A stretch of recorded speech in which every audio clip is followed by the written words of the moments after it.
Alright everyone, welcome back to another video. Last time we left off with the Nazis' forced presence to bring in the Ukraine harvest for Germany. We're now on to German capital undergoes intensive aerial bombardment. August 23rd, 1943. Smashing air attack on Berlin. Bomber Command of the RAF smashed Berlin on August 23rd. In the heaviest and most concentrated attack the capital of Germany had ever experienced. 700 planes took part. In 50 minutes, they dropped 1,700 tons of bombs, causing enormous devastation. Great fires were still burning at the end of the next day. And reconnaissance aircraft reported vast clouds of smoke 4 miles high. Important electrical works and plants were badly damaged, and railway stations were wrecked. Above, a reconnaissance photograph which reveals 100 fires still burning, and shows distinctive features of the city.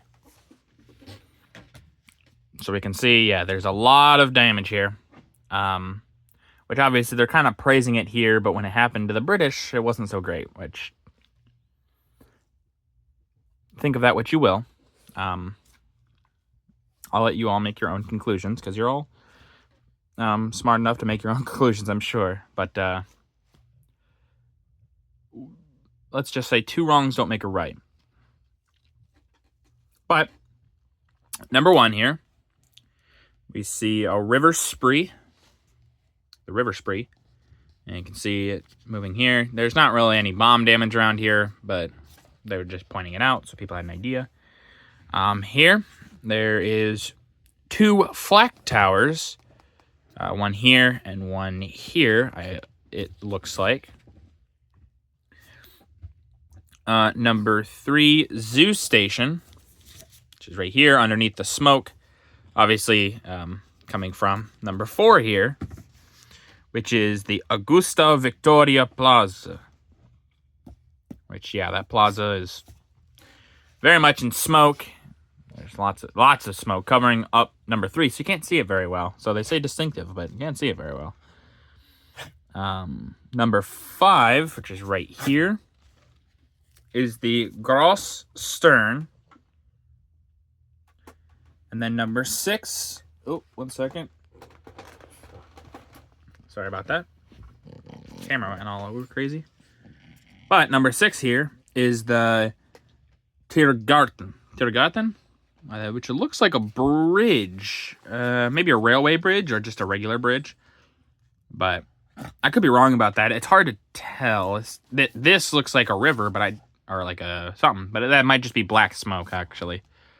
But yeah, there's the Tiergarten, and then there's the Großstein.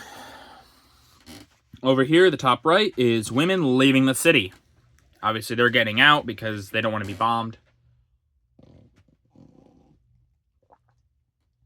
And just like how in London, similar things happened. And then below is women sleeping out. Obviously, they're sleeping in a bomb shelter, what it looks like. Or maybe outside after their homes had been bombed. But yeah, they're all sitting here like, this sucks. They look just unhappy, and, well, it's understandable. The people of Berlin get a taste of their own medicine. August 31st, 1943. The Battle of Berlin. In just over a week after the big attack with 1,700 tons of bombs, a great force of RAF bombers carried out on August 31st another devastating onslaught on Berlin. This time the attack lasted 45 minutes. And 1,000 tons of high explosive and incendiary bombs were dropped. 47 British planes were lost. Numbers of German night fighters were shot down by the bombers. Pictures show scenes in the city and outskirts on the day following the raid by the RAF. Left, Berliners having a meal in the open air, with a large burned-out building in the background. So, it's this big building here. And yeah, they're having the same reaction kind of that the Londoners did, really. Just, well, this ain't going to stop us. We're still going to have our normal day-to-day. Which, once again, commendable civilians doing that. And once again, yes, obviously they're saying they get a taste of their own medicine, but it's not really nice. It's pretty, once again, like I said, the old saying, an eye for an eye, but it's an eye for an eye makes the whole world blind, But they're going to do this because they feel a certain way about their city being attacked. Top right, bombed out people living in the woods outside of the city where light wooden shacks were hurriedly put together to shelter citizens whose houses had been destroyed. At least they were able to put these up and get some nice housing, or well, not nice, but some housing from the elements. Better than living on the street. And then the bottom right, an emergency kitchen in the capital. Obviously, so people are they lost a lot of their housing, their food stores, things like that, so they're getting basically handouts from the city, from the government. Or it's a group of volunteers. You can see the Berliners are faring about the same that the Londoniers did when they were attacked as well. Or Londoners, I guess, but about the same way, which is commendable, but it's the civilians that usually suffer, not the most from these wars, but suffer just quite a bit from this war specifically.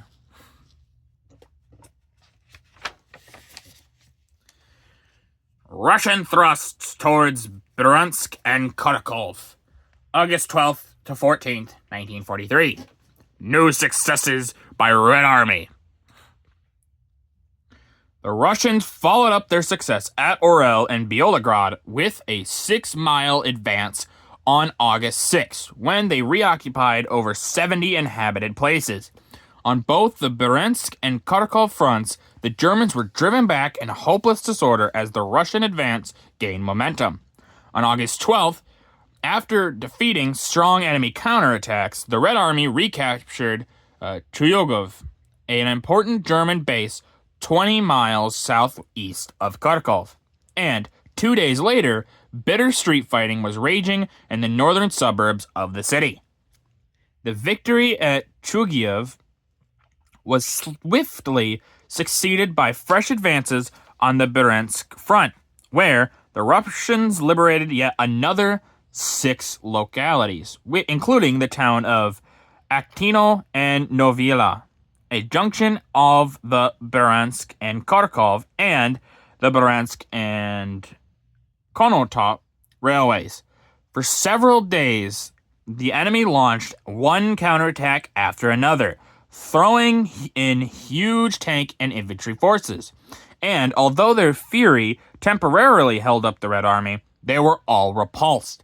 With losses estimated at 4,000 men a day, the Germans began to show signs of exhaustion.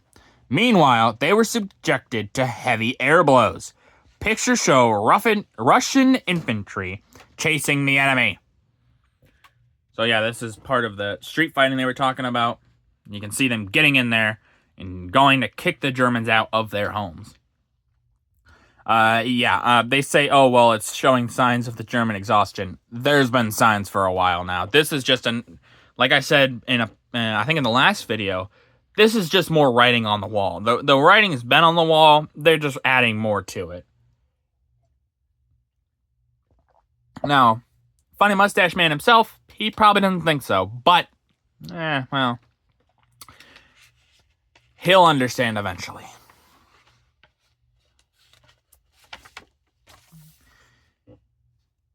The Red Army again liberates Kharkov. August 23rd, 1943. Red Army recaptures Kharkov. During the course of the war between Russia and Germany, Kharkov, the second largest city in the Soviet Union, had been 4 times captured. Twice the inhabitants of the city had known the bitterness of subjection to the German invaders. After retaking Rostov in February, the Red Army had delivered Kharkov, but they had been unable to hold the city. On March 15th, the Germans again entered Kharkov and made it one of the most important bastions of the summer campaign. They strove hard to keep the city, but despite all their efforts, the Russians attacked desperately time and time again, pressing their attacks on three sides with such success that eventually they had all but ringed the city, leaving the enemy the use of only one railway. Thus, they forced the Germans to evacuate Kharkov and to retreat, and on August 23rd, the city was liberated. The map shows limits of Russian and summer advance. So right here, this big solid black line is the Russian lines as of July 5th. So we can see them all the way up here. We say Russian, but obviously we mean the Soviet Union because there's more than just Russians in this. But we can see that big, that's July 5th. September 2nd is the dotted line. So you can see they moved about this much with the dotted line. And yeah, there we see Orel, things of that nature. Kharkov. In the top right here, Germans retreat from Orel. Yeah, we can see they're leaving. City's burned out. And so they're like, we're getting out of Dodge. And then below, a bridge blown up by the enemy. Yeah, so obviously they're blowing the bridge behind them. They're trying to slow down the Soviets as much as possible so that they can get away and get in more defensive positions. So that they can maybe hold a more defensive line and repulse the Red Army attack. But with that, that's going to do it for this video. If you guys liked the video, leave a like. If you didn't, leave a comment. Tell me what I can improve on. I always appreciate your feedback. And as always, subscribe. It really has been helping out the channel. Thank you.